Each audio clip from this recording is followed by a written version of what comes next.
ಇದು ಸ್ಟಾರ್ಟ್ ಆಗಿ ತುಂಬ ವರ್ಷ ಆಯ್ತು ಮ್ಯಾಮ್. ಅಲ್ಲ ಈಗ ಹೇಳಿದ್ದೀನಿ ಇಲ್ಲಿ ಓಕೆ. ನೀವು ಕಟ್ ಮಾಡಿದ್ದೀರಾ?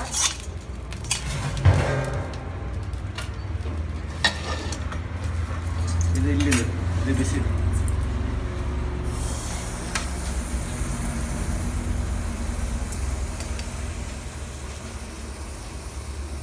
ಅದು ಕುದಿ ಬರೋದು ಯಾಕೆಂತಂದ್ರೆ ಮಡಿಕೆದು ಬಿಸಿಗೆ.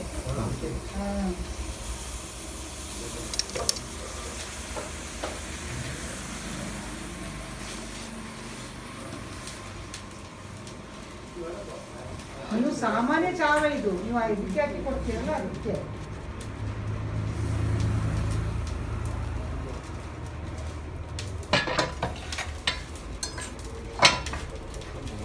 ಹೋಗ್ತೇನೆ ನಾನು. ನನಗೆ ಇದು ನೀವು ಏನಾದ್ರು ತಂದು ಕೊಡ್ತೀರಾ? ಇದು ಮೊಸರೆಲ್ಲ ಹಾಕುವಂಥದ್ದು ಇದು ಮುಚ್ಚ ನಾನು ಅಂದ್ರೆ